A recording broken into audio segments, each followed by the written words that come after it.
My name is Maya Rodriguez, and if you've ever been called the disappointment by your own mother at Christmas dinner while your siblings laughed along, if you've ever watched your family celebrate promotions at a company where they wouldn't even interview you, then maybe you'll understand what it felt like the day I signed the acquisition papers that made me their new boss. But I'm getting ahead of myself. Let me take you back to where this all started, because the road to that boardroom was paved with more rejection letters, family dinners from hell, and sleepless nights than I care to count. And it all began with a decision that my family still calls the biggest mistake of my life.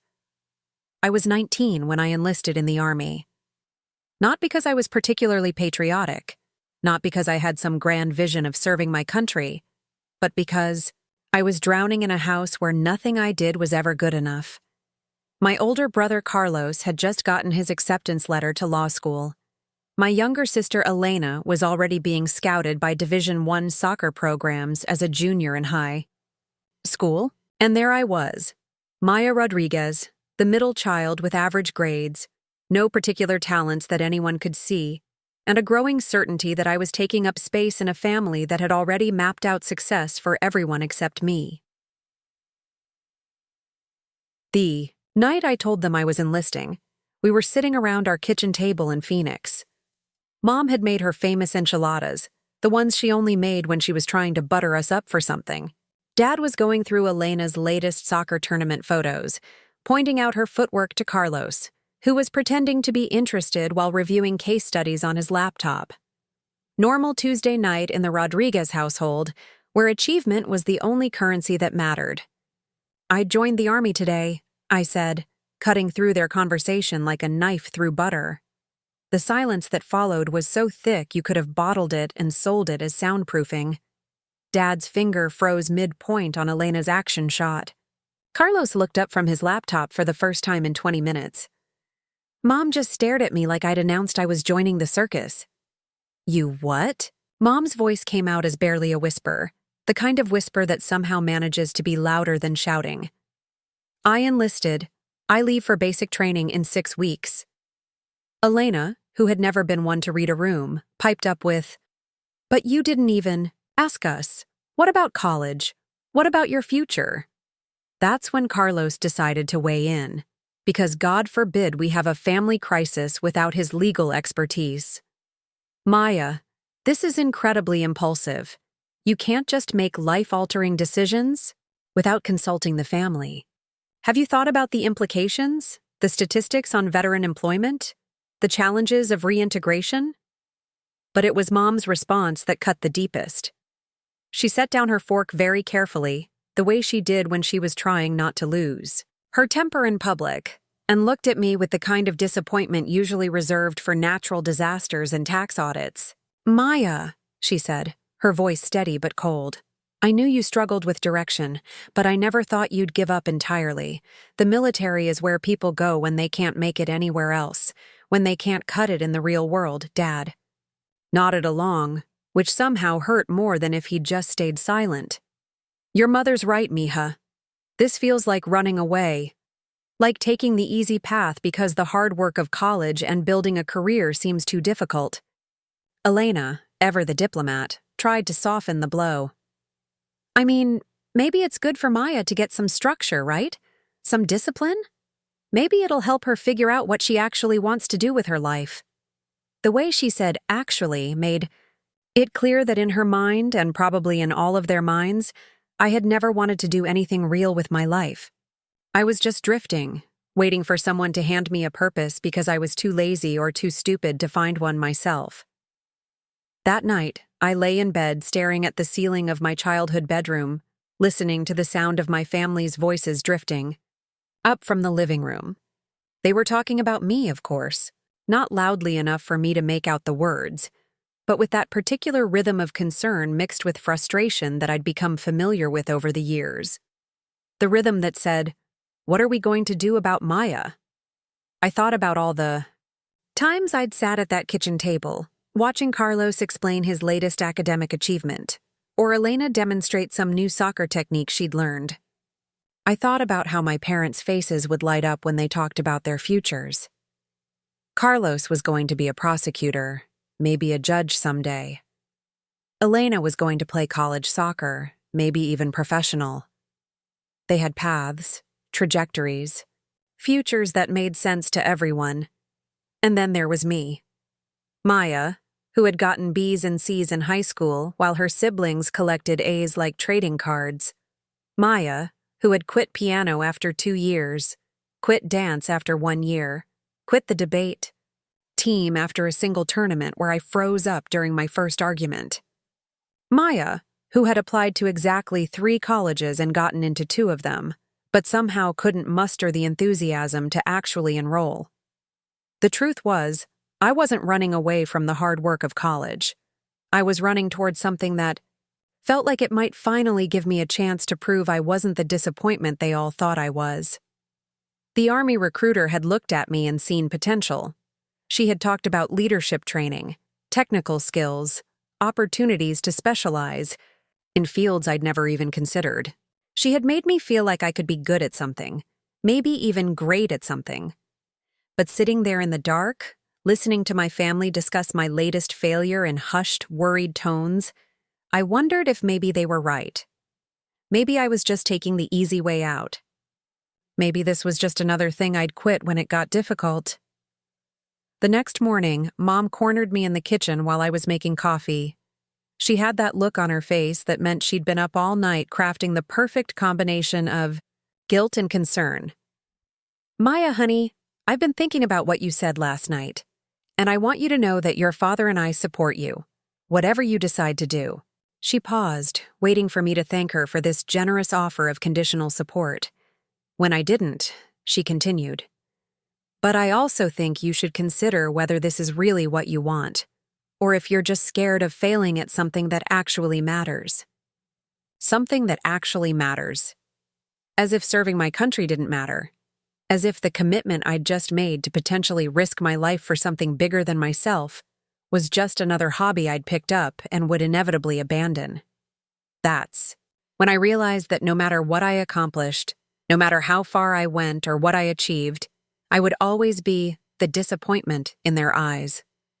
Not because of anything I had or hadn't done, but because they had decided that's who I was, and they were comfortable with that version of me. It was easier than acknowledging that maybe they'd never really paid attention to who I actually was. So I stopped trying to convince them. I stopped trying to explain my decision or justify my choice. I just started counting down the days until I could leave for basic training, where maybe, for the first time in my life, I'd be judged on what I could do rather than what everyone expected me to fail at. Little did they know that the disappointment they were so worried about was about to become the biggest surprise of their lives. The 6 weeks between enlisting and shipping out to Fort Benning were some of the longest of my life. Not because I was nervous about basic training, but because I had to live with the daily reminder of how my family saw me. Every morning, I woke up to the sound of Elena's alarm going off at 5:30 for her preschool soccer practice. Every evening, Carlos would regale us with stories from his internship at a local law firm, detailing the important cases he was researching and the partners who were already taking notice of his work. And then there was me, working my part-time job at a local sporting goods store, counting down the days on a calendar I'd hung on my bedroom wall. Mom would glance at it whenever she came into my room, her lips pressing into that thin line that meant she was biting back whatever she really wanted to say. The dynamic at dinner became a carefully choreographed dance of avoidance. Dad would ask Carlos about his cases, Elena about her training schedule, and then there would be this awkward pause where they'd remember I was there too. Sometimes Mom would throw me a bone with something like, "How was work today, Maya?" But it was the kind of question you ask when you're being polite, not when you actually care about the answer. Carlos had apparently appointed himself as the family's voice of reason regarding my situation, as they'd started calling it. He'd cornered me one evening while I was loading the dishwasher, armed with printed articles about veteran unemployment rates and statistics about PTSD. He spread them across the kitchen counter like he was presenting evidence in court. "Look, Maya, I'm not trying to change your mind," he said, Though everything about his tone suggested otherwise, I just think you should go in with realistic expectations. Did you know that 22% of veterans experience difficulty finding employment after discharge? And that's not even accounting for the psychological challenges of readjustment. I kept loading plates, letting him talk. Carlos had always believed that if he could just present enough facts, he could logic people into making the decisions he thought were right. It never occurred to him that maybe I'd done my own research, or that maybe I understood the risks better than he thought. And honestly, he continued, I'm worried about what this means for your long-term prospects. You're essentially putting your career development on hold for 4 years. By the time you get out, Elena will probably be finishing college, I'll be establishing myself in my practice, and you'll be starting from zero. That phrase, starting from zero, hung in the air between us, as if where I was now wasn't already zero in his mind, as if my current life had any value that could be diminished by military service. Elena's approach was different, more emotional, which somehow made it worse. She'd taken to having these heart-to-heart conversations with me when no one else was around, the kind where she'd sit on my bed and play with her soccer ball while talking about how worried she was about me. I just don't understand why you want to go somewhere where people are going to yell at you and make you do push-ups, she said one afternoon. I mean, you've never even liked working out. Remember when you quit the gym after like 2 weeks, did he? Wasn't wrong. I had quit the gym.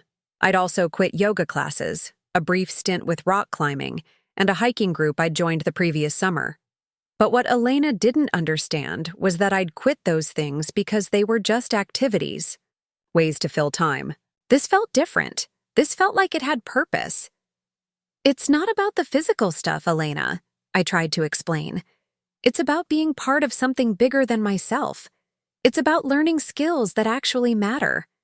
She bounced the soccer ball thoughtfully. But you could learn skills in college. You could still apply for spring semester, you know. I bet Mom and Dad would help with applications. The offer hung there, generous and completely missing the point. They still thought this was about me being too lazy or too scared to apply to college. They couldn't conceive that maybe I wanted something different, something that college couldn't offer.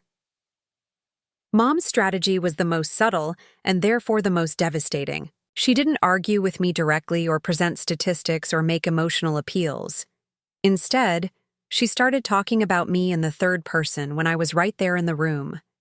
She'd be on the phone with her sister, my tia Carmen, and I'd hear her say things like, "Yes, Maya's going through a phase right now. We're hoping she'll reconsider once she has some time to think about it." Or she'd be talking to Elena about college planning and say, "It's so important to have goals, mija. To think about your future.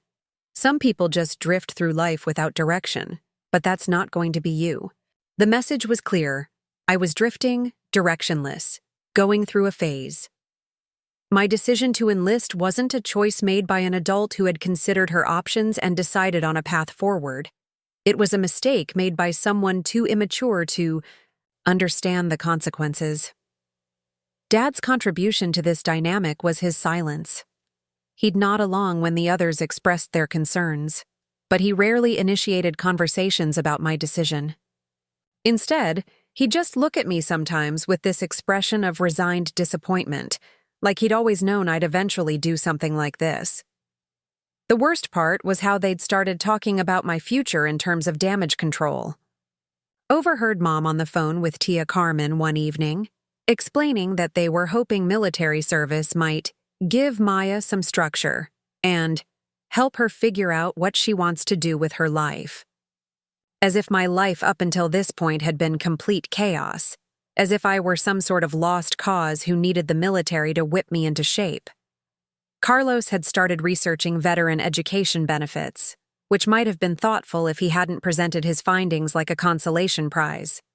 "At least when you get out, you'll have the GI Bill," he told me. "So you can still go to college, just 4 years later than everyone else." 4 years later than everyone else, behind. That's how they saw this decision, as me falling behind, while my siblings raced ahead toward their carefully planned futures. The irony was that for the first time in my life, I felt like I was moving forward with intention.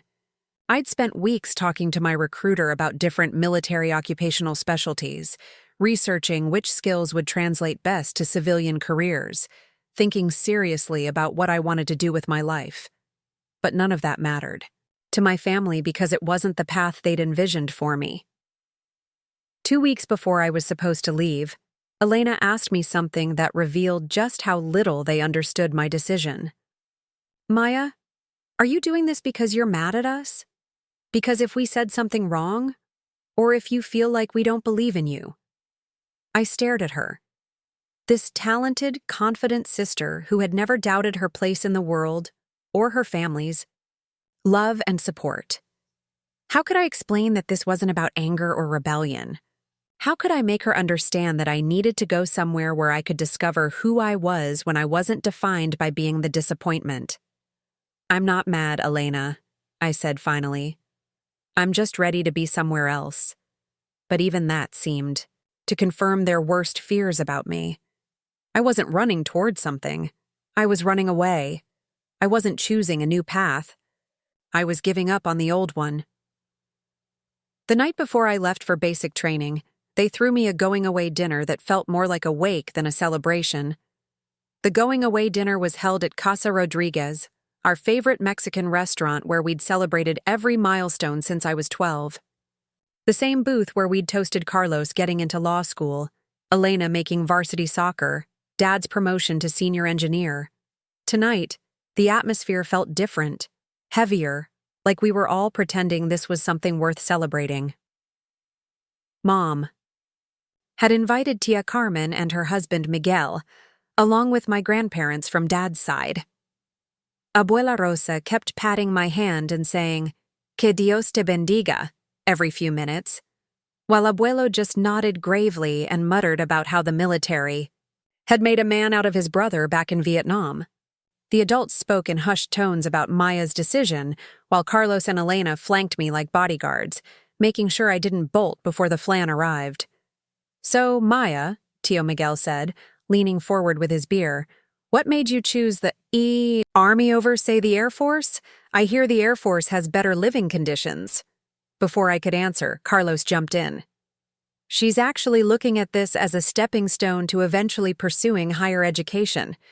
The GI Bill benefits are quite comprehensive," I wanted to scream. Even at my own going-away dinner, they couldn't let me speak for myself. Carlos was reframing my military service as a detour on the way to what he considered a real career, while completely ignoring the fact that I might actually want to be a soldier. "That's smart thinking," Tia Carmen nodded approvingly. "My neighbor's son did 4 years in the Navy, then used his benefits to become an accountant. Now he has his own practice." Elena piped up helpfully. "Maya's always been really good at planning ahead."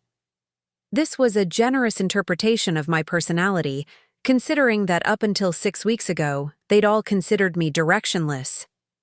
The conversation continued around me, with various family members offering advice about military life based on movies they'd seen or stories they'd heard. Dad talked about discipline and structure. Mom mentioned a news article she'd read about women in combat roles. Abuela worried about me getting enough to eat. Everyone had opinions about my life except me. When the server came around for dessert orders, Mom made a big show of ordering my favorite tres leches cake for Maya's special night. The server, a young guy maybe my age, smiled and asked what the occasion was. "Our daughter is leaving for the army tomorrow," Dad said, and I caught something in his voice that might have been pride if I didn't know better. "That's awesome!" the server replied enthusiastically. "Thank you for your service." The table went quiet. It was the first time anyone had said those words to me, and I wasn't even in uniform yet. The simple acknowledgement that what I was doing had value, that it deserved gratitude rather than worry or disappointment, made my chest tight with emotion I wasn't prepared for. Carlos cleared his throat uncomfortably. "She hasn't actually served yet." The server looked confused. "Well, she's about to, right? That counts in my book." After he walked away, Mom leaned over and whispered, "People always say that, but they don't really understand what it means. As if she understood better than I did what I was signing up for. The cake arrived with a single candle stuck in the center, like it was my birthday instead of my going-away party. Everyone sang for She's a Jolly Good Fellow, which felt absurdly cheerful for the occasion. When I blew out the candle, Elena asked what I wished for. That I don't embarrass myself in basic training, I said, trying to keep things light. You won't, Abuela Rosa said firmly. Rodriguez women are stronger than we look. This earned a round of agreement from the table, the first unified positive response to anything related to my military service. For a brief moment, I felt like maybe they were starting to see this as something I could succeed at rather than something I was bound to fail. But then Carlos, ever the lawyer, had to add his qualifier. The important thing is that even if basic training is challenging, it's only 13 weeks. Then you'll have your MOS training, and before you know it, you'll be thinking about your transition back to civilian life. There it was again. The assumption that this was temporary, a phase I'd get through before returning to what they considered a normal life. Carlos couldn't conceive that I might actually enjoy military service, that I might want to make a career out of it, that this might be the beginning of my real life rather than a detour from it. After dinner, we stood outside the restaurant taking pictures. Mom insisted on getting shots of me with everyone for the scrapbook.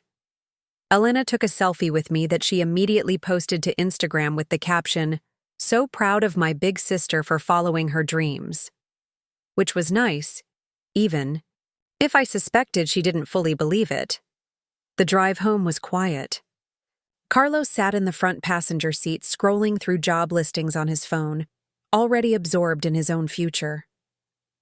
Elena dozed against the window, exhausted from soccer practice. I stared out at the Phoenix skyline, thinking about how different it would look when I came home for my first leave. Back at the house, the reality of leaving hit everyone at once. Mom became hyperactive, checking and rechecking my packed bags, making sure I had enough socks and underwear for basic training, as if drill sergeants were going to judge me based on my laundry supply. Dad retreated to his workshop in the garage, claiming he had a project to finish, but I could hear him just moving things around without actually working on anything.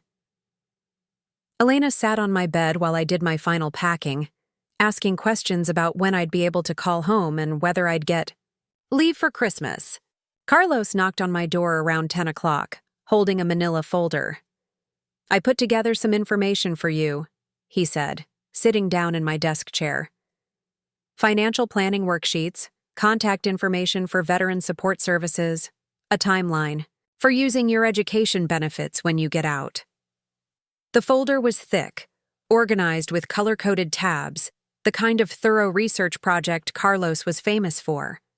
It represented hours of work, genuine care expressed in the most Carlos way possible, but it also represented his fundamental inability to accept that I might want to stay in the military, that this might be my career rather than just a 4-year diversion. "Thanks," I said, taking the folder. "This is really thoughtful." I also talked to a buddy of mine whose brother was in the Army. He said the key is to keep your long-term goals in mind, even when you're dealing with day-to-day military stuff. Don't let the institution make you forget who you really are, who I really was. According to Carlos, I was someone who belonged in college, someone who was temporarily playing soldier, before returning to a civilian life that made sense to him. The possibility that the military might reveal who I really was, that it might be where I belonged, didn't seem to occur to him. That night, none of us slept much. I could hear Mom and Dad talking in their bedroom, their voices too low to make out words but filled with the kind of worried energy that seeps through walls. Elena texted me from her room at midnight. "I'm going to miss you so much. Promise you'll be careful?" I stared at the ceiling, thinking about how tomorrow I'd be on a plane to Georgia, about how everything familiar would be left behind. But instead of fear, I felt something that might have been relief. Finally, I was going somewhere where I'd be judged on my performance rather than my potential, where what I could do mattered more than what everyone expected me to fail at. The disappointment was about to disappear, at least for a while. Basic training at Fort Benning was everything my family had warned me about, and nothing like they'd imagined. The drill sergeants did yell, and I did do more push-ups in 13 weeks than I'd done in my entire life up to that point. But what my family hadn't anticipated was that I'd be good at it. Not just surviving it, but actually excelling. The first phone call home came after 3 weeks. We had exactly 10 minutes, and I could hear the entire family crowding around the speakerphone in the kitchen. Mom's voice came through first, tight with worry. "Maya, honey, how are you holding up? Are you eating enough? Are the other girls being nice to you?" "I'm fine, Mom. Actually, I'm doing really well. I'm one of the top performers in my platoon." There was a pause, the kind that meant they were all looking at each other, trying to process this information. Carlos took over the conversation. "That's great, Maya. What does that mean exactly? Top performer in what? Physical training, marksmanship, land navigation, leadership exercises?" "My drill sergeant says I have natural leadership potential." Another pause. Elena's voice piped up. "That's amazing. I told everyone at school my sister was going to be a badass soldier." Dad cleared his throat. "We're proud of you, mija. Just remember to keep your head down and follow orders. Don't try to be a hero. Keep your head down." Even when I was succeeding, even when I was being recognized for excellence, Dad's advice was to make myself smaller, to not stand out. It was the same message I'd been getting my whole life, just applied to a military context. Actually, Dad, standing out is kind of the point here. They're looking for leaders, not followers. Mom's voice came back, nervous. "Just be safe, honey. We love you." The call ended with the usual expressions of love and concern, but I could tell they didn't know what to do with this version of me. Maya, the disappointment, they understood. Maya, the excellent soldier, was a puzzle they couldn't solve. The second phone call, 6 weeks later, brought different news. "I got selected for advanced training," I announced without preamble. "They want me to cross-train into military intelligence. It's highly competitive, and it comes with a security clearance." This time the silence lasted so long I thought the connection had dropped. "What does that mean for your timeline?" Carlos asked finally. "Will it extend your service commitment?" Of course that's what he'd focus on. Not that his supposedly directionless sister had been selected for one of the most intellectually demanding fields in the military, but how it might affect his carefully planned timeline for my return to civilian life. "It means I'm good at this, Carlos. It means they see potential in me." "That's wonderful, Maya," Mom said, though her voice suggested she found it anything but wonderful. "Military intelligence sounds very intense." Elena, bless her, tried to inject some enthusiasm. "That sounds like spy stuff. That's so cool." "It's not spy stuff," Carlos corrected her. "It's data analysis and reporting. Very technical work." He said it dismissively, as if reducing my achievement to something mundane would make it less threatening to his worldview. But what he didn't understand was that I loved the technical work. I loved the puzzle-solving aspect of intelligence analysis, the way disparate pieces of information could come together to create a clear picture. For the first time in my life, I was using my brain in ways that felt natural and exciting. The letters from home started arriving regularly after that. Moms were filled with news about Elena's soccer season and Carlos's internship, with brief expressions of hope that I was staying safe and making good choices. Carlos sent care packages filled with protein bars and books about transitioning from military to civilian careers. Elena's letters were the bright spots, filled with school gossip and enthusiastic questions about what I was learning. But it was what they didn't say that spoke loudest.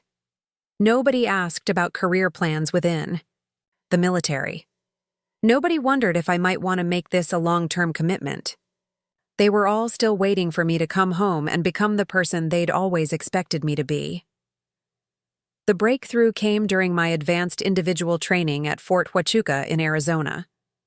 I was finally close enough to home that my family could visit, and they decided to make the 3-hour drive from Phoenix to see where I was living and training. I met them at the visitor center, wearing my dress uniform, my new military intelligence insignia gleaming on my collar. For a moment, they just stared at me. I stood straighter, carried myself differently, spoke with more confidence. I wasn't the same person who had left Phoenix 6 months earlier. Elena was the first to break the spell. "Maya, you look incredible. Like, seriously, you look like you could take over the world."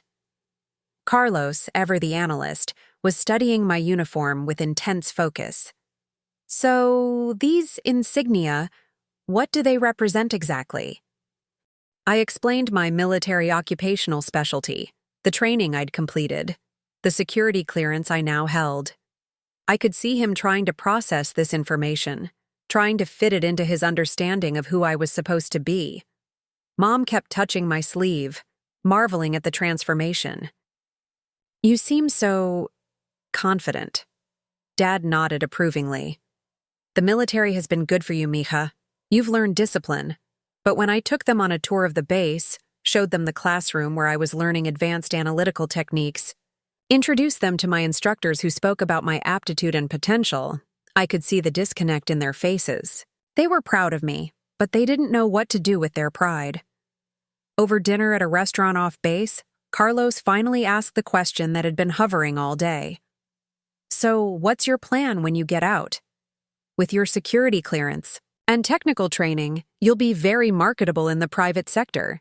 Defense contractors pay well for military intelligence experience. Who says I'm getting out?" The question landed like a grenade at the dinner table. Elena stopped mid-bite of her enchilada. Mom's fork clattered against her plate. Dad just stared at me. "What do you mean?" Mom asked carefully. "I mean, what if I want to make this my career? What if I want to be a soldier, not just play one for 4 years? Carlos leaned forward, slipping into his lawyer voice. "Maya, that's a significant decision. You need to think about your long-term financial security, your retirement planning, the challenges of military life for women, especially if you want to have a family someday." "What if I don't want the same things you want, Carlos? What if success looks different to me than it does to you?" The silence that followed was deafening. I could see them all struggling with the idea that I might actually want this life they'd been hoping I'd get through quickly and move on from. Elena, ever the peacemaker, tried to lighten the mood. "I think it's cool that Maya found something she's good at, and she looks happy." I was happy. For the first time in my life, I was somewhere where being excellent was rewarded rather than dismissed, where my achievements mattered, where I wasn't defined by my family's expectations of what I should be. But looking at their faces across that restaurant table, I realized that my happiness might be the most disappointing thing of all to them. They could accept me failing at something they disapproved of, but me succeeding at something they didn't understand threatened everything they believed about who I was supposed to be. The ride back to base was quiet, filled with the weight of unspoken concerns and shifting expectations. As they dropped me off at the gate, Mom hugged me extra tight. "Just promise me you'll keep your options open," she whispered. But my options had never been more open, and that was exactly what scared them. The phone call that changed everything came on a Tuesday evening in November, 8 months into my advanced individual training. I was in my barracks room, studying for a final exam in threat assessment, when Elena's name lit up my phone screen. She rarely called during the week, so I answered immediately, expecting news about a soccer scholarship or some family drama. "Maya, you need to call home," she said without preamble, her voice tight with something I couldn't identify. "Like right now." "What's wrong? Is someone hurt?" "No, it's not that. It's—" She paused, and I could hear her taking a deep breath. "Dad got laid off yesterday, and Mom's been crying for like 2 days straight. Carlos is freaking out about his student loans. Everything's just falling apart." I set down my textbook, my focus shifting entirely to this unexpected crack in my family's carefully constructed stability. Dad had worked for Pinnacle Defense Systems for 15 years, climbing from junior engineer to project manager. It was supposed to be a secure job, the kind of steady career path that justified all their lectures about planning and responsibility. What happened? I thought his division was doing well. They lost some big government contract, like the one that was supposed to fund his whole department for the next 3 years. They're downsizing by 40%. My mind immediately went to the practical concerns. Dad was 52, which wasn't old but wasn't young in the tech industry. Mom hadn't worked outside the home since Elena was born. Carlos was halfway through law school with mounting debt. Elena was a senior in high school, counting on college scholarships that still required family financial contributions. "How bad is it?" I asked. "Bad." Dad's trying to act like everything's fine, but I heard him on the phone with Uncle Miguel, talking about maybe selling the house. And Mom keeps saying she should have gone back to work years ago, but doing what? She's been out of the workforce for 17 years. I found myself thinking about the steady paycheck I'd been receiving, the benefits package that included medical coverage, the fact that I had zero debt and money accumulating in my savings account. For the first time since I'd enlisted, I had something my family needed that they couldn't provide for themselves: financial stability. What about Carlos? Can't he help? Elena's laugh was hollow. Carlos is broke, Maya. He's got 60,000 in student loans already, and he's only halfway done. He's been living on ramen and whatever money Mom and Dad could spare. Now they're talking about him having to take a semester off to work. But what kind of job can he get with half a law degree? The irony wasn't lost on me. Carlos, the golden child with the carefully planned career trajectory, was now financially dependent on parents who could no longer afford to support him. Meanwhile, I was the only one in the family with a steady income and job security. "I can help," I heard myself saying. "I've got savings and my expenses here are basically nothing. I can send money home." "Maya, no, you shouldn't have to." "Elena, I want to help. This is what family does, right?" But even as I said it, I wondered if they'd accept help from the daughter they'd spent years treating as a disappointment. Would their pride allow them to take money from the person they'd assumed would never amount to anything? The next morning, I called home and talked to Dad directly. His voice was different, flatter, like someone had drained the confidence out of him overnight. "Mia, Elena told you what happened?" "Yeah, Dad. I'm so sorry. What can I do to help?" There was a long pause. "You don't need to worry about this, Maya. It's not your responsibility." "But I want to help. I can send money home. I've got savings." Another pause, longer this time. "Maya, that's very generous, but you should be saving for your own future. When you get out of the military, you'll need—" "Dad, stop. I'm not getting out of the military. This is my career, and right now I'm the only one in the family with a stable income." The silence on the other end was deafening. I could picture him processing this information, trying to reconcile his image of me as the family disappointment with the reality that I was now the family's most financially secure member. "I appreciate the offer, Mija, but—" "Dad, I'm not asking for permission. I'm going to set up a monthly transfer to Mom's account. Use it for whatever you need most." When I hung up, I immediately called the bank and arranged for automatic transfers. $500 a month, more than enough to help with groceries and utilities while Dad looked for work. It wasn't charity. It was family support. But I knew they'd struggle with accepting it. The family dynamics shifted dramatically over the next few weeks. Suddenly, the phone calls home weren't about my family checking up on me. They were about me checking up on them. Elena kept me updated on Dad's job search, Mom's efforts to find part-time work, Carlos's increasingly desperate financial situation. He had to sell his car, Elena told me during one call. He's taking the bus to school now, and he's been looking into cheaper apartments, but even the gross ones are expensive. I made another call to the bank.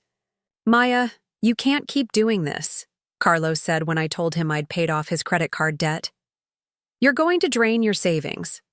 Carlos, my savings are fine. And this is temporary, right?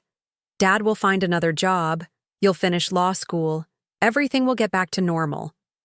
But what we both knew, though neither of us said it, was that normal had changed. The family hierarchy had been quietly inverted. The disappointing daughter was now the provider, while the successful son was struggling to afford ramen noodles. Mom's reaction was the most complex. She'd call me weekly, ostensibly to check on my training, but really to update me on their finances and thank me for my help. Her voice carried a mixture of gratitude and bewilderment, as if she couldn't quite believe that I was the one keeping the family afloat. Maya, I don't know how to thank you for this, she said during one call. I know we didn't always understand your decision to join the military, but seeing how it's worked out for you, how responsible and capable you've become, it was the closest she'd ever come to acknowledging that they'd been wrong about me, and it meant more than she probably realized. The breaking point came in December, when Dad's unemployment benefits were about to run out and he still hadn't found work. Carlos called me directly, something he'd never done before. Maya, I need to ask you something, and I hate that I have to ask it. What is it? Can you help me finish law school? I mean, really help. Not just covering my debt, but actually paying for my last year and a half. I know it's a lot of money, and I know you don't owe me anything, but… Carlos, yes, of course. Just like that? Just like that. He was quiet for a long moment. Maya, I owe you an apology. A big one. I spent years treating you like you didn't know what you were doing, like your choices were wrong. And now you're the one saving my career. Saving all of us, really. It was the first time Carlos had ever admitted he was wrong about anything, let alone about me. And it was the first time I realized that my success wasn't just about proving them wrong. It was about being there for them when they needed me most. The disappointment had become the family's safety net, and none of us had seen it coming. My first deployment to Afghanistan came 18 months after I'd started supporting my family financially. By then, I'd completed my military intelligence training, earned my security clearance, and been assigned to the 82nd Airborne Division at Fort Bragg. The announcement that our unit was deploying should have been a moment of professional pride, but all I could think about was how my family would react to the news. I called home on a Sunday evening, catching them during their usual post-dinner gathering in the living room. When I told them about the deployment, the silence was immediate. And heavy? Afghanistan? Mom's voice cracked on the word. For how long? 12 months. Maybe 15 if the mission extends. Maya, Dad said carefully, what does this mean for the financial support you've been providing? It was such a dad question, practical and worried, focused on the logistics, rather than the emotional reality that his daughter was about to deploy to a war zone. But I understood his concern. Over the past year and a half, my monthly contributions had become integral to their household budget. Carlos was finishing law school on my dime. Elena had been able to accept a soccer scholarship to Arizona State because I was covering her living expenses, and Mom and Dad had managed to keep their house. The money will continue, I assured them. Deployment pay is actually higher, and I'll have fewer expenses. I'll be able to send even more home. That's not what we're worried about, Elena said, her voice tight. We're worried about you getting hurt. It was the first time anyone in my family had expressed concern about my safety, rather than my career choices. The shift in their perspective was jarring and touching at the same time. I'll be fine, I said, though we all knew that wasn't a promise I could make. I'll be working in intelligence, not frontline combat. It's safer than you think. Mom started crying then, quietly, the way she did when she was trying not to make a scene. I just never thought… When you joined the Army, I never really thought about you being in danger. I thought you'd be on a base somewhere in the States, filing paperwork. The admission revealed just how little they'd understood about my choice to enlist. They'd seen military service as a glorified jobs program, not as a commitment that might require me to put my life on the line. Now, faced with the reality of deployment, they were finally grappling with what it meant that their daughter was a soldier. Carlos, ever the problem solver, immediately started researching communication options. What kind of internet access will you have? Can you Skype? Will you be able to call regularly? I'll have some communication access, but it'll be limited and irregular. You might not hear from me for weeks at a time. Weeks? Elena's voice pitched higher. Maya, that's going to kill Mom. She wasn't wrong. Mom had gotten used to our weekly phone calls, had started depending on them as a way to maintain connection with the daughter she'd never quite understood. The thought of weeks without contact was clearly terrifying her. Listen, I said, trying to keep my voice steady. I need you all to understand something. This is my job. This is what I signed up for. And I'm good at it. I'm not going over there as some scared kid who doesn't know what she's doing. I'm going as a trained professional. We know that, Dad said quietly. We're proud of you, Mija. We're just scared. It was the first time he'd said he was proud of me without adding qualifiers or conditions. The timing was bittersweet, coming, as I was about to leave for the most dangerous assignment of my career. The 3 weeks before deployment were a whirlwind of preparation, paperwork, and family phone calls.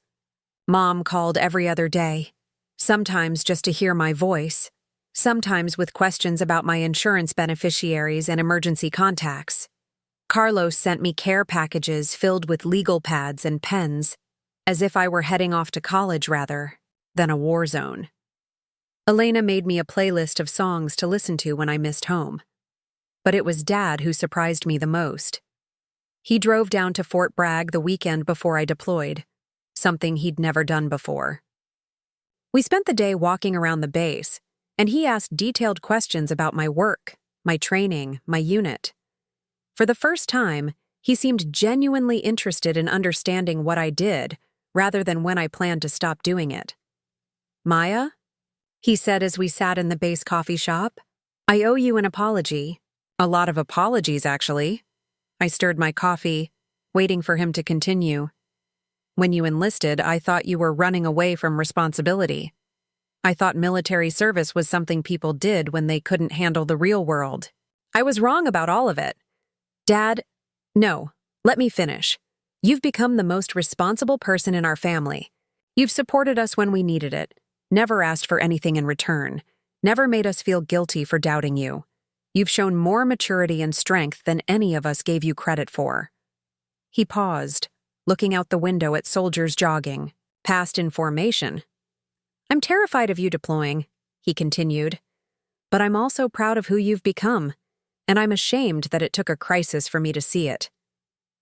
That night, we had dinner at a restaurant off base, and he told me stories about his own father, my grandfather, who had served in Vietnam, stories I'd never heard before about courage and sacrifice and coming home changed. Your grandfather never talked about the war, Dad said, but he carried it with him always. I think I was afraid that if you went to war, you'd come back different. Harder. I didn't want to lose my little girl. Dad, I'm not your little girl anymore. I haven't been for a long time. I know, he said quietly. And maybe that's what scared me most of all. The deployment itself was everything I'd trained for and nothing like I'd expected. The intelligence work was challenging and vital, analyzing threats and patterns that could save lives. I worked 12-hour shifts in a secure facility, surrounded by screens and classified information, rarely seeing the outside world. The communications with home were sporadic but precious. Weekly phone calls when possible, emails when the internet was working, care packages that took weeks to arrive. My family's letters were filled with updates about their lives, but also with questions about mine. They wanted to understand what I was doing, how I was coping, whether I was safe. Carlos sent me newspaper clippings about the war, trying to piece together what was happening in my corner of Afghanistan. Elena sent photos from college, including ones of her wearing an army t-shirt with my name on it. Mom sent recipes and prayer cards and letters that ended with, "Come home safe" to us. But it was Dad's letters that meant the most. He wrote about his job search, about Mom's new part-time position at Elena's old elementary school, about how proud he was to tell people that his daughter was serving overseas. He signed every letter, "Love, your proud father." 6 months into the deployment, I got an email that changed everything. "Maya," Carlos wrote, "I got a job offer, a good one, with a firm that does contract work for defense companies. They're specifically interested in hiring me because of my family connection to military intelligence. Having a sister in the Army, especially one with your clearance level, apparently makes me more attractive to clients who work with the DoD." The irony was perfect. My military career, which they'd initially seen as a liability, was now opening doors for Carlos in ways his law degree alone never could have. "I know it's weird," his email continued, "but I'm finally starting to understand that your success isn't separate from ours. It's connected. We're all stronger because of what you've accomplished. For the first time since I'd enlisted, I felt like my family finally saw me as I was. Not the disappointment, not the problem child, but the foundation that had made their recovery possible. I came back from Afghanistan a different person than the one who had left 18 months earlier. Not traumatized or broken, but harder in some ways, more focused, carrying the quiet confidence that comes from succeeding at something genuinely difficult. My family noticed the change immediately when they picked me up at the airport in Phoenix. The way I carried myself, the way I scanned crowds automatically, the way I could go from laughing with Elena to completely alert in a split second when a car backfired in the parking lot. "You look older," Mom said as she hugged me at baggage claim, and she didn't mean it entirely as a compliment. "I feel older," I replied, which was the truth. The homecoming dinner was at the same Mexican restaurant where they'd thrown my going away party 3 years earlier, but everything was different now. Dad had found a new job with a smaller defense contractor, making less money but grateful to be employed. Mom was working part-time as a school secretary, something she'd discovered she actually enjoyed. Carlos had graduated law school and was working for a firm that specialized in government contracts. Elena was thriving at Arizona State, her soccer scholarship supplemented by the financial support I'd continued sending throughout my deployment. They treated me differently now, with a kind of respectful curiosity that was both gratifying and strange. Carlos asked detailed questions about my work in Afghanistan, genuinely interested in understanding what I'd accomplished. Mom kept touching my arm as if to reassure herself I was really there. Dad introduced me to the server as my daughter, the Army intelligence specialist who just got back from deployment overseas. But even as they celebrated my return, I could sense their expectation that this was the end of the story, that I'd done my military service, proven whatever I'd needed to prove, and would now transition to civilian life like a normal person. "So, what's next?" Elena asked over dessert. "Are you thinking about getting out? Using your security clearance in the private sector?" The question hung in the air like a challenge. They were all watching me, waiting for my answer. I could see in their faces that they'd spent the last 18 months convincing themselves that my deployment was the culmination of my military career, not just another chapter. "Actually," I said carefully, "I'm considering re-enlisting. My commander recommended me for officer candidate school. If I get accepted, I could commission as a second lieutenant and continue specializing in intelligence." The silence was immediate and profound. Carlos set down his fork. Mom's smile froze on her face. Dad cleared his throat twice before speaking. "Maya, that's a big decision. Have you thought about what that means long-term? You'd be committing to potentially decades in the military." "I have thought about it, Dad. I've thought about little else for the past 6 months." Elena, always the most direct, asked the question they were all thinking. But don't you want a normal life? A house? A family? A job where people aren't shooting at you? This is my normal life, Elena. And nobody was shooting at me. I was in a secure facility doing analytical work. Carlos leaned forward, slipping back into his lawyer mode. Maya, I understand that you've found success in the military, and we're all proud of that.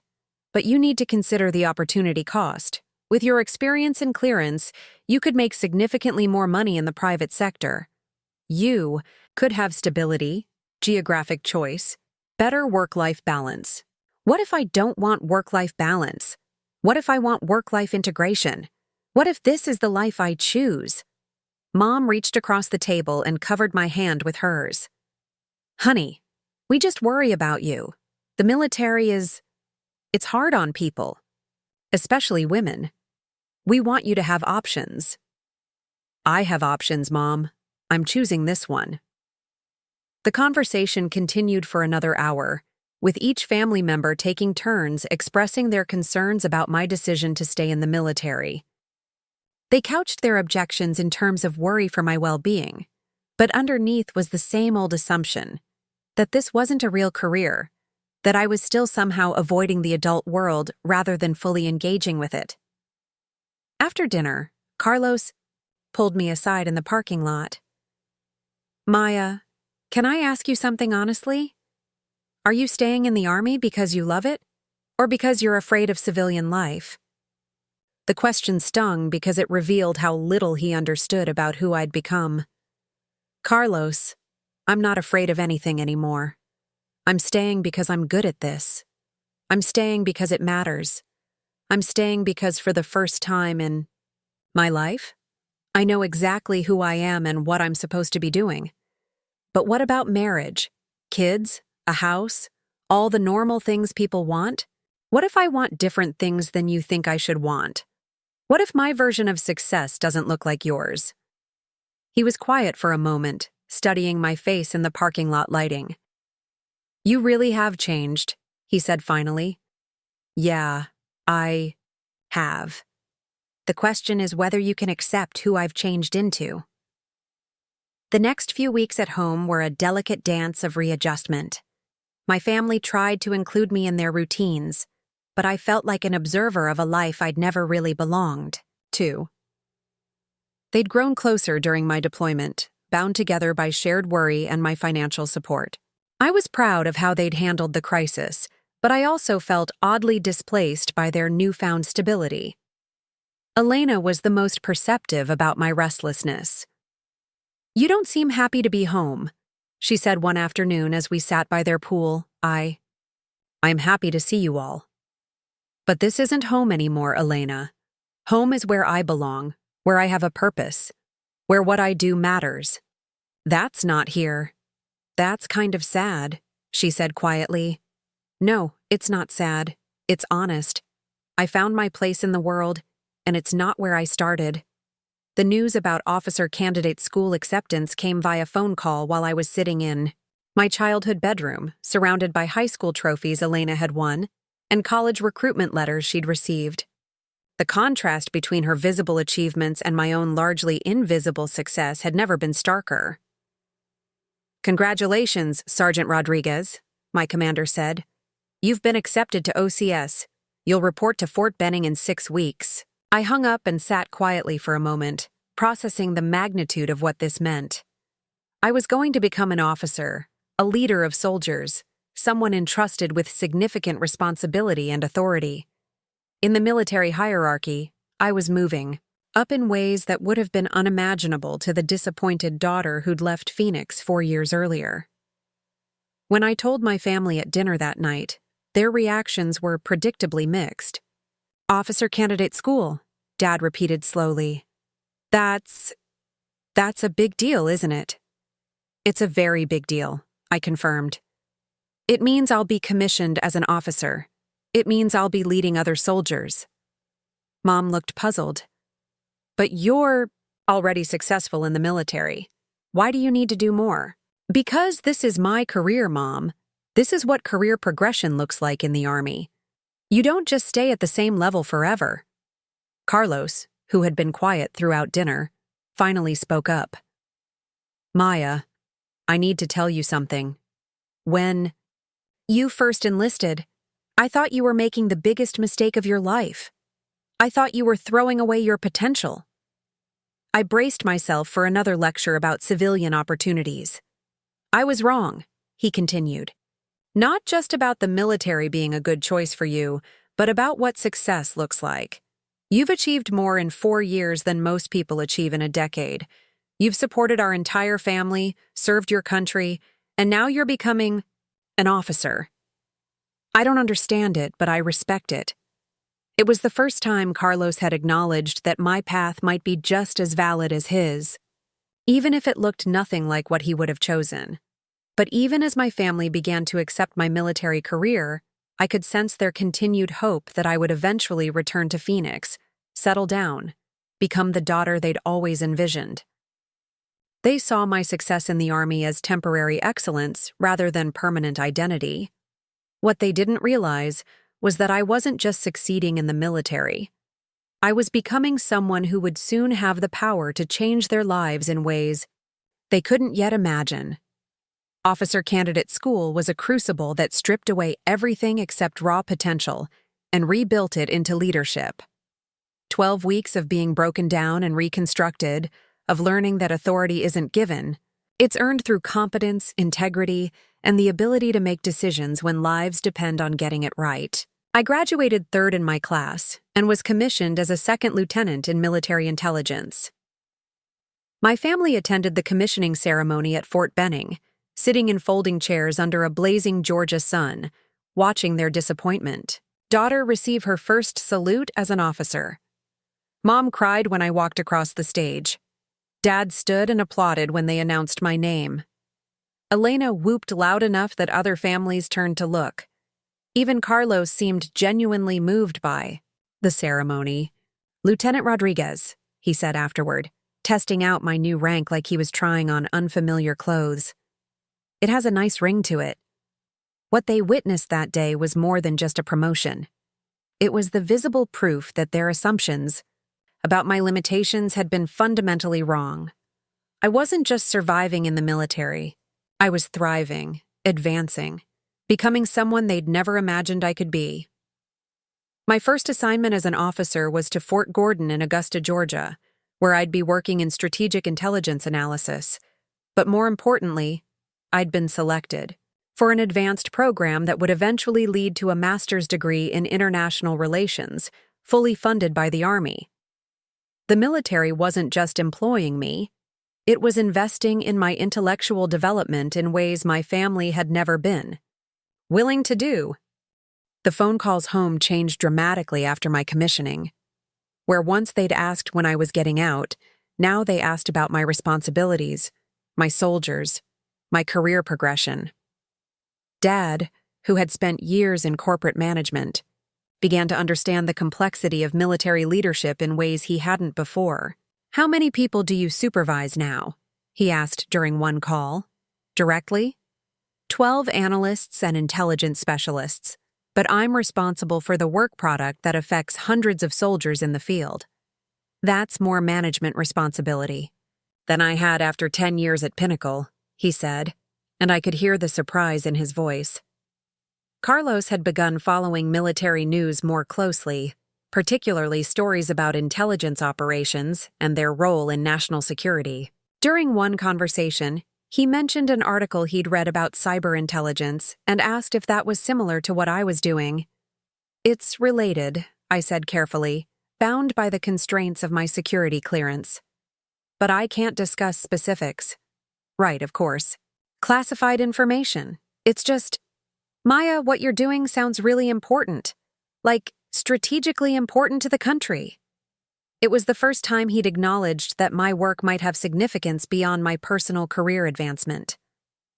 The little brother who had once lectured me about realistic expectations was beginning to grasp that his sister was involved in work that mattered on a national level. But it was Elena's reaction that surprised me most. Now a junior at Arizona State, she'd begun telling people that her sister was an Army officer, something she said with obvious pride.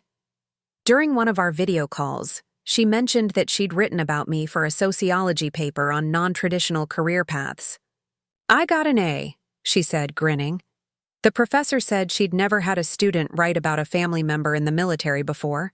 She wanted to know if you'd be willing to do a guest lecture sometime about women in leadership roles. "You want me to talk to your class?" "Maya, you're literally living proof that success doesn't have to look the way everyone expects it to. Plus, you're kind of a badass now. Like, an actual, official badass with a security clearance and everything." The conversation stayed with me for days. Elena saw me as someone worth learning from, someone whose choices had value beyond their impact on family finances. It was a shift in perspective I hadn't anticipated, but found deeply meaningful. 6 months into my assignment at Fort Gordon, I received news that would change everything. The Army was offering me a slot in a highly competitive fellowship program that would take me to Washington, D.C. for 2 years. I'd work directly with the Defense Intelligence Agency while completing my master's degree at Georgetown University. It was the kind of opportunity that came along once in a career, if at all. But there was a catch. Accepting the fellowship would mean extending my military commitment by another 4 years, taking me to nearly a decade of service. It would also mean moving to D.C., further from my family than I'd ever been stationed. When I called home to discuss the opportunity, the reaction was immediate and divided. "Washington, D.C.? Mom's voice was tight with worry. "Maya, that's so far away. And another 4 years in the Army?"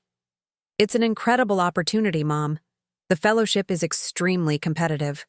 Out of thousands of applicants, they only select about 20 officers per year."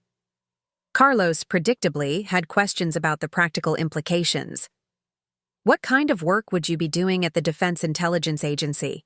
And what's the master's program like at Georgetown?" "The DIA work would be classified, but it's strategic-level intelligence analysis, policy-relevant stuff. And Georgetown has one of the top international relations programs in the country." "Georgetown," Dad repeated slowly. That's a very prestigious university, Misha." For the first time, he seemed to understand that my military career was providing me with educational opportunities that rivaled anything the civilian world might offer. Georgetown wasn't a community college or a state school. It was an elite institution that would normally be far beyond our family's financial reach. Elena's response was characteristically direct. "Are you going to take it?" "I think so. It feels like the right next step." "Then take it," she said simply. "Maya, you've been making good decisions about your career since you enlisted. Why would you stop now?" The conversation with Carlos was more complex. As we talked, I could hear him processing the implications of my continued military service. "Maya, I need to ask you something, and I hope it doesn't sound condescending. Are you staying in the Army because you genuinely want to build a career there? Or because you're afraid of starting over in civilian life?" "Carlos, I'm not afraid of civilian life.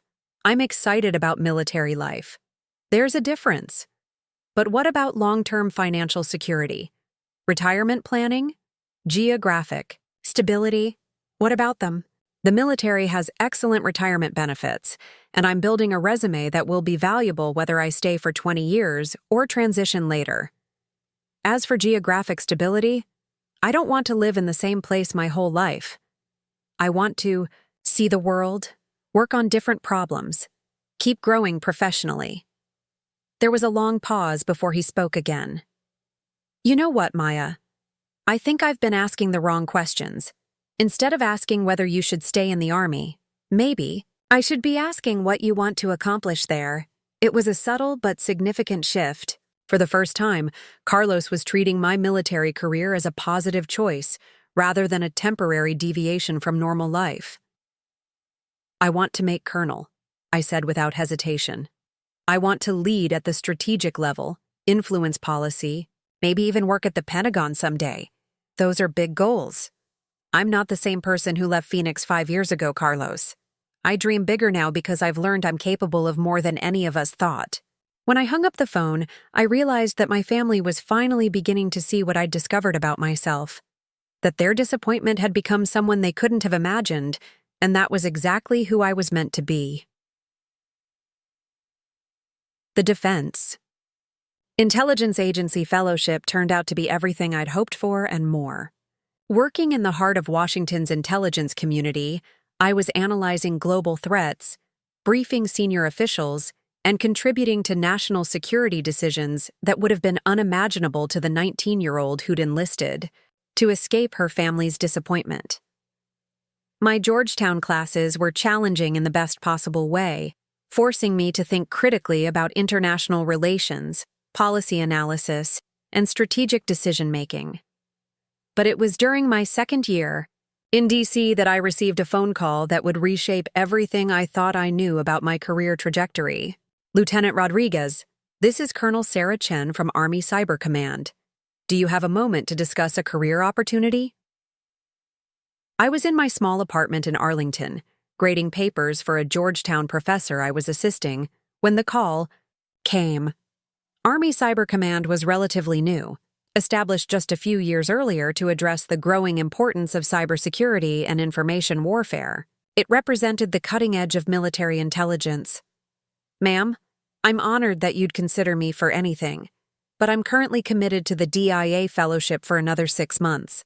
I'm aware of your current assignment, Lieutenant."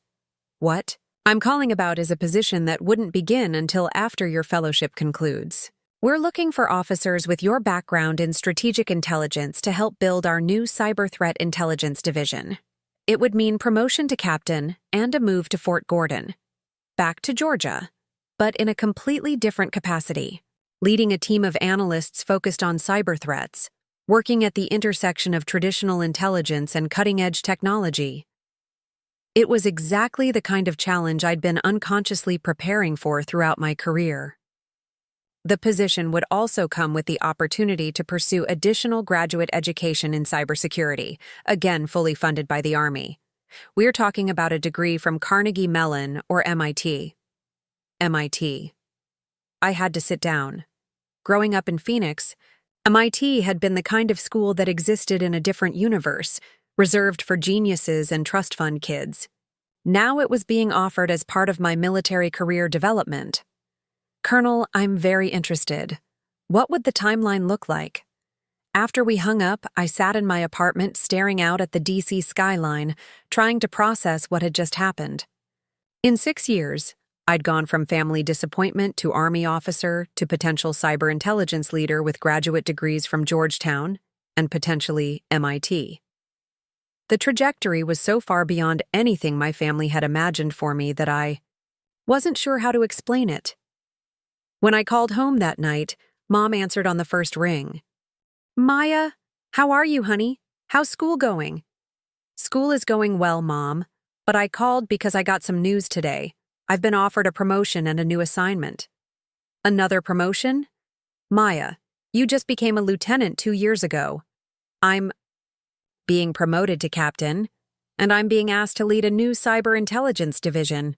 It's a big responsibility, and it comes with the opportunity for another master's degree." The silence on the other end was becoming familiar. Every time I shared news about my career advancement, my family needed a moment to recalibrate their understanding of who I was and what I was accomplishing. "Cyber intelligence," Dad's voice came on the line. He must have picked up the extension. "That sounds very technical, very specialized." "It is, Dad. It's at the forefront of national security. Cyber threats are becoming one of the most significant challenges facing the country. And they want you to lead this division?" Carlos had joined the call, something that happened frequently, now when I shared career news. "Maya, that's incredible. How many people would you be supervising?" "Initially, about 30 analysts and technicians, but the division is expected to grow significantly over the next few years." Elena's voice chimed in from the background. She must have been visiting from college. "Can you tell us what kind of cyber threats, like hackers and stuff?" I can't discuss specifics, but yes, it includes analyzing threats from hostile nations, terrorist organizations, and other actors who use cyber attacks to achieve strategic objectives. The conversation continued for another hour, with each family member asking questions that revealed their growing understanding of my career's significance. Dad, with his engineering background, was particularly interested in the technical aspects. Carlos wanted to know about the policy implications. Mom kept asking if the work would be dangerous, as if cyber warfare happened in dark alleys rather than secure computer facilities. But it was Elena's question at the end of the call that surprised me most. Maya, when you were our age, did you ever think you'd be doing work like this? Honestly, no. I had no idea what I was capable of. Do you think any of us knew what you were capable of? The question hung in the air. It was the closest anyone in my family had come to acknowledging that they'd fundamentally underestimated me, that their disappointment had been based on a failure of imagination rather than any actual limitation on my part. 3 months later, I was back at Fort Gordon, but this time as Captain Rodriguez, Division Chief of the newly formed 780th Cyber Threat Intelligence Division. My office was in a secure facility that hadn't existed during my first assignment there as a young enlisted soldier. The contrast was striking, from following orders to giving them, from analyzing tactical intelligence to shaping strategic policy. My team was a mix of seasoned intelligence professionals and young cyber specialists, many of them fresh out of college with computer science degrees. Leading them required a different kind of leadership than I'd learned in traditional military settings.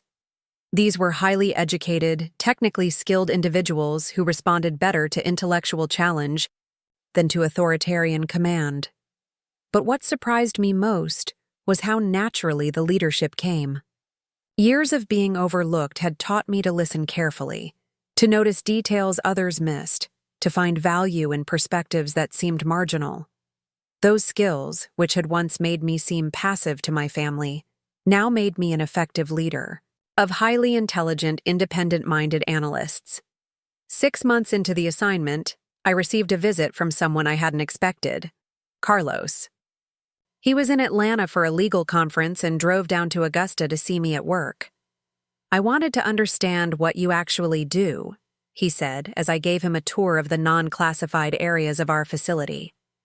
I realized I've been talking about your career for years without really understanding it. Watching Carlos observe my workplace, seeing his reactions to the sophisticated technology, and the obvious respect my subordinates showed me, I realized he was finally grasping the reality of my professional life. This wasn't a job program or a temporary adventure. This was a serious career in a critical field, requiring skills and knowledge he didn't possess. Maya, he said as we sat in the base coffee shop afterward, I owe you an apology that's about 6 years overdue. Carlos? No, let me say this. When you enlisted, I thought you were giving up. I thought you were taking the easy path because college seemed too hard. I was completely wrong. What you've built here, the expertise you've developed, the responsibility you carry, it's more impressive than anything I've accomplished in law. It was the most honest conversation we'd ever had about my career choices. Carlos wasn't just acknowledging my success. He was recognizing that my path had been more challenging and more significant than the traditional route he'd always assumed was superior. The irony, he continued, is that you're now in a position to do things none of us could ever do. You're influencing national security policy. You're protecting the country in ways most people don't even know exist. As he prepared to leave, Carlos asked me one final question. Maya, do you ever think about what would have happened if we'd supported your decision from the beginning? If we'd recognized your potential instead of treating you like a disappointment? Considered his question carefully. I think I needed to prove it to myself first, Carlos. Maybe the disappointment was necessary. Maybe it made me stronger. But privately, I wondered if my family's lack of faith had been a gift in disguise. It had forced me to develop internal motivation, to find validation in achievement rather than approval. And now, as I prepared for the next phase of my career, I was beginning to realize that their disappointment might have been the foundation for something none of us had seen coming. The phone call that would change everything came on. A Tuesday morning in March, 8 years after I'd first enlisted. I was in my office at Fort Gordon, reviewing intelligence reports over my first cup of coffee, when my secure phone rang with a number I didn't recognize. "Captain Rodriguez, this is General Patricia Williams from the Pentagon. Do you have a few minutes to discuss a career opportunity?" General Williams. I knew the name from briefings and military publications.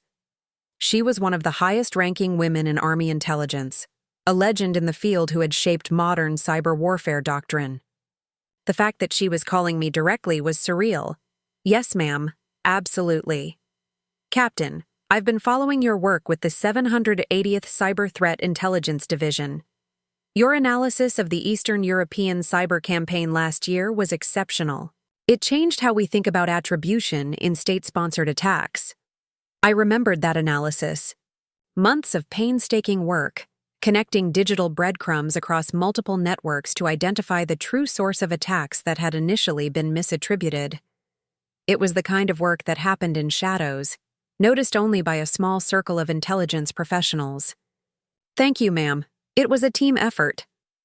"I'm calling because I have a proposition for you. The Defense Department is creating a new joint task force focused on private sector cyber threats. We need someone to lead the corporate intelligence division, analyzing threats to American companies from hostile foreign actors. The position comes with immediate promotion to major and a unique assignment structure." My heart rate accelerated. Major at 27 was incredibly fast, even by military standards. But it was the mention of corporate intelligence that really caught my attention. The role would involve working directly with Fortune 500 companies, helping them understand and respond to nation-state cyber threats. You'd be based in D.C., but you'd travel extensively, briefing CEOs and board members on classified intelligence that affects their operations. "Ma'am, that sounds incredibly challenging and important." "It is. But here's the unique part of this assignment, Captain. The position requires someone who can interface effectively with corporate executives, someone who understands both military intelligence and business operations. Your background suggests you might be particularly well-suited for this kind of dual-world navigation." After the call ended, I sat in my office trying to process what had just happened. A Pentagon general had personally recruited me for a position that would put me in direct contact with the highest levels of American business. The scope of responsibility was staggering, but what struck me most was how far this was from anything my family could have imagined when I'd enlisted as their disappointment.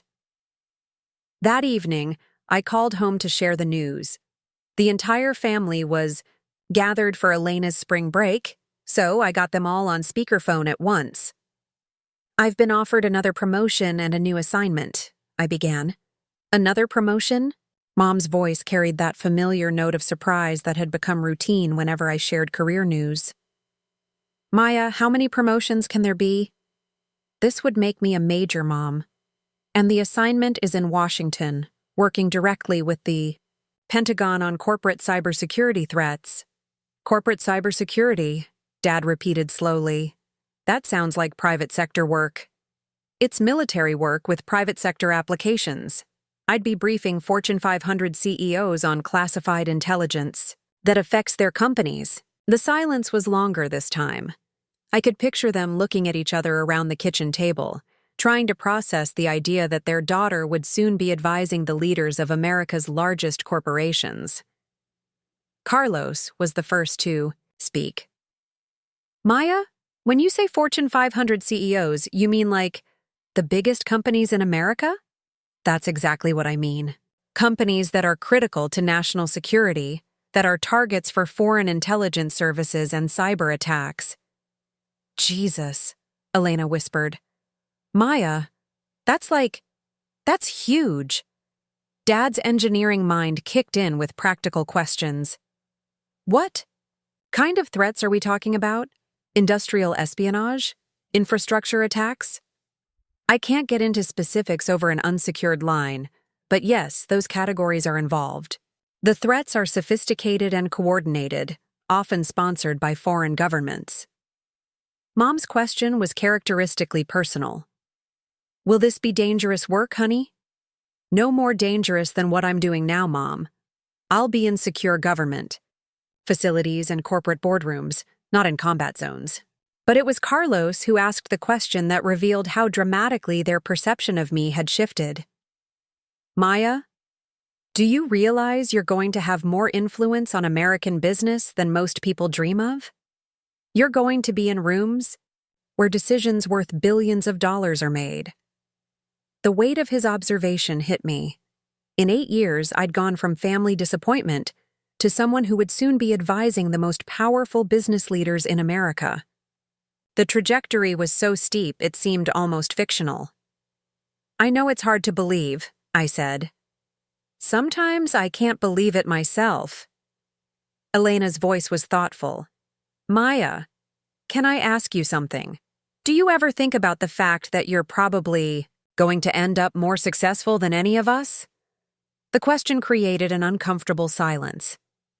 It was the first time anyone had explicitly acknowledged that my non-traditional path might actually lead to greater achievement than their conventional ones. Success looks different for everyone, Elena.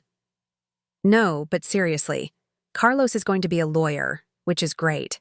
I might play professional soccer if I'm lucky, which would be amazing, but you're going to be advising CEOs on national security.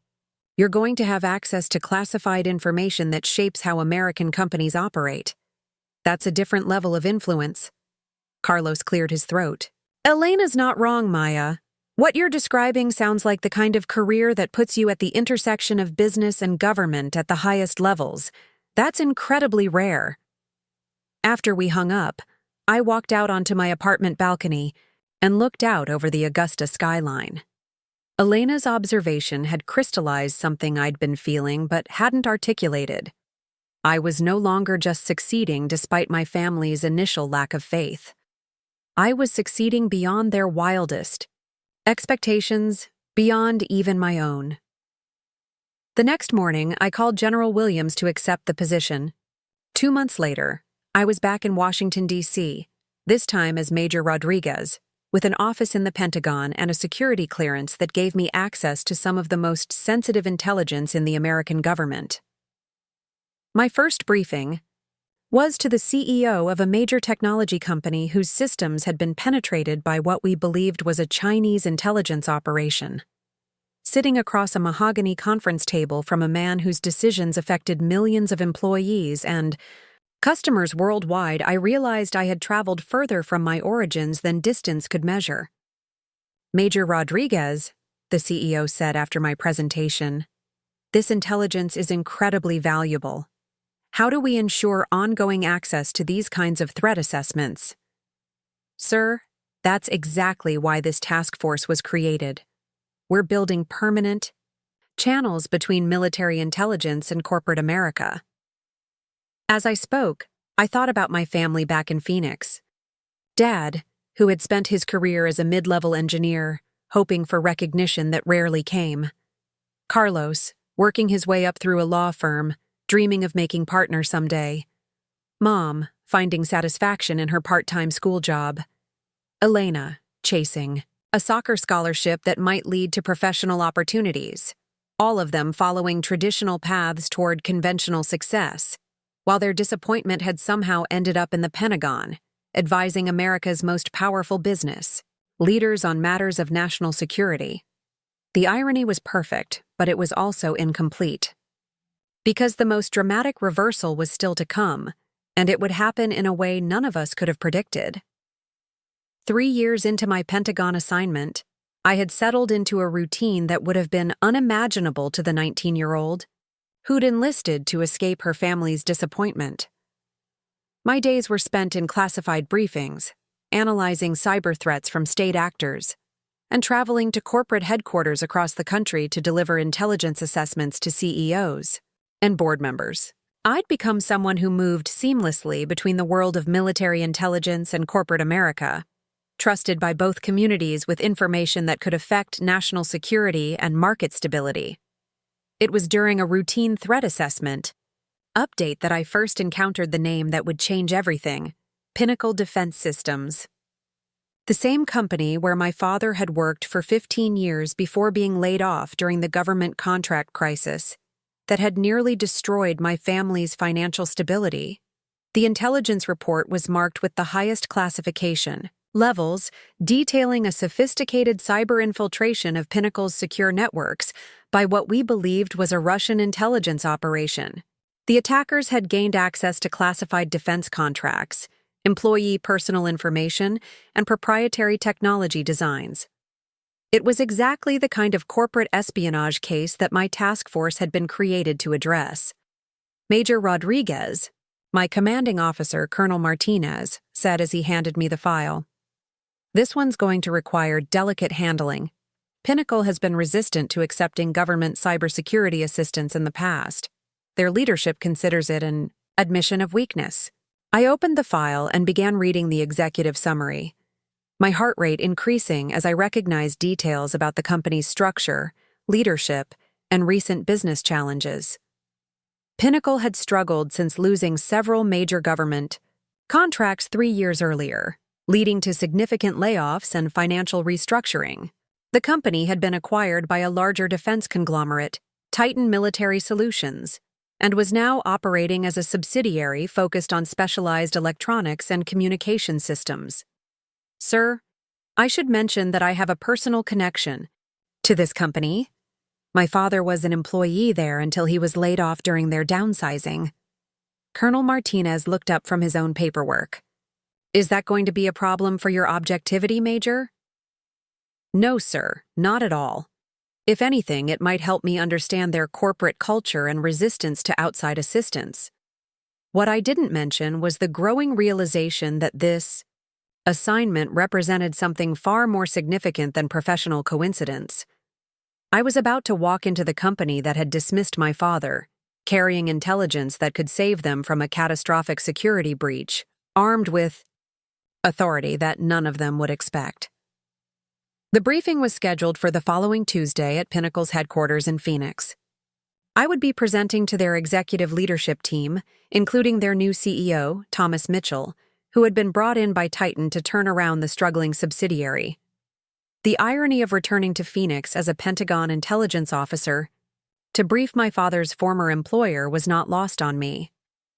I flew into Sky Harbor Airport on a Monday evening, the familiar desert landscape looking smaller somehow than it had when I'd left 11 years earlier. I didn't tell my family I was in town. This was a classified business trip, and I wanted to maintain complete professional focus on the assignment. The next morning, I arrived at Pinnacle's headquarters wearing my dress uniform with Major's insignia, carrying a briefcase full of classified materials that detailed threats their leadership couldn't have imagined. The building looked exactly as I remembered from the few times Dad had brought me to company picnics as a child. But now I was walking through the front entrance as a government official rather than an employee's daughter. The security desk processed my credentials with the kind of deference reserved for Pentagon officials. "Major Rodriguez, they're waiting for you in the executive conference room. Can I escort you up?" The elevator ride to the executive floor felt surreal. I was returning to a place that represented my family's vulnerability and financial crisis. But this time, as someone with the power to protect, rather than someone seeking protection. The conference room was filled with men in expensive suits, tablets, and coffee cups arranged around a polished table that probably cost more than my father's annual salary had been. CEO Thomas Mitchell stood to greet me, his handshake firm and his smile practiced. "Major Rodriguez, thank you for coming. We understand you have some concerns about our cybersecurity posture." "Mr. Mitchell, what I have is classified intelligence indicating that your systems have been compromised by a foreign intelligence service. This isn't about cybersecurity posture. This is about an active, ongoing attack on your classified defense contracts." The temperature in the room seemed to drop 10 degrees. Mitchell's practiced smile disappeared, and the other executives exchanged glances that mixed alarm with skepticism. Major, that's a serious allegation. What evidence supports this assessment? I opened my briefcase and began distributing copies of the declassified portions of our intelligence report. As they read, I watched their confidence transform into concern, then into something approaching panic. The attackers have been in your systems for approximately 8 months, I continued. They've accessed employee records, contract specifications, and correspondence with Department of Defense project managers. The sophistication of the attack suggests state-level resources and coordination. Mitchell leaned forward, his corporate composure cracking. What are the implications for our defense contracts? For our employees? Mr. Mitchell, if this breach becomes public knowledge before you can demonstrate complete remediation, you'll likely lose your security clearances. Without those clearances, you can't fulfill your defense contracts. Without those contracts? I didn't need to finish the sentence. Everyone in that room understood that Pinnacle Defense Systems was already operating on thin margins. A security breach of this magnitude could destroy the company entirely. As I walked them through the technical details of the breach and our recommended response procedures, I realized that I was no longer just briefing corporate executives about cybersecurity threats. I was determining the fate of the company that had shaped my family's financial crisis, using intelligence capabilities that my father could never have imagined his disappointment daughter would someday possess. The meeting lasted 4 hours, and by the end, these powerful executives were looking to me not just for information, but for salvation. The following week, I received a call that completed the circle in a way I never could have anticipated. Major Rodriguez, this is Thomas. Mitchell from Pinnacle Defense. I wanted to personally thank you for potentially saving our company. Your intelligence briefing allowed us to contain the breach before catastrophic damage occurred. I'm glad we could help, Mr. Mitchell. Actually, Major, I'm calling with an unusual request. Titan Military Solutions, our parent company, is looking to establish a new cybersecurity consulting division. Given your expertise and your understanding of both military intelligence and corporate operations, we'd like to offer you a position as Director of Cyber Intelligence when you're ready to transition from military service. The offer was staggering. Director-level position, significant salary, stock options, and the chance to build a cybersecurity program from the ground up at a company that had once been unable to afford my father's middle management salary. When I told my family about both the mission and the job offer, the silence was profound. Let me understand this, Carlos said finally. The company that laid off Dad and nearly destroyed our family just offered you a director position because you saved them from a cyber attack? That's exactly what happened. Elena laughed, the sound carrying years of amazement at my unlikely journey. Maya, you went from family disappointment to literally being offered a job running a division at the company that fired Dad. That's not just success. That's poetic justice. Looking back now, I realize that every moment of disappointment, every doubt they'd expressed about my choices, had been building toward this. The day their disappointment became the person with the power to determine the future of the company that had once determined theirs. Sometimes the best revenge isn't getting even. It's getting ahead so far that revenge becomes irrelevant.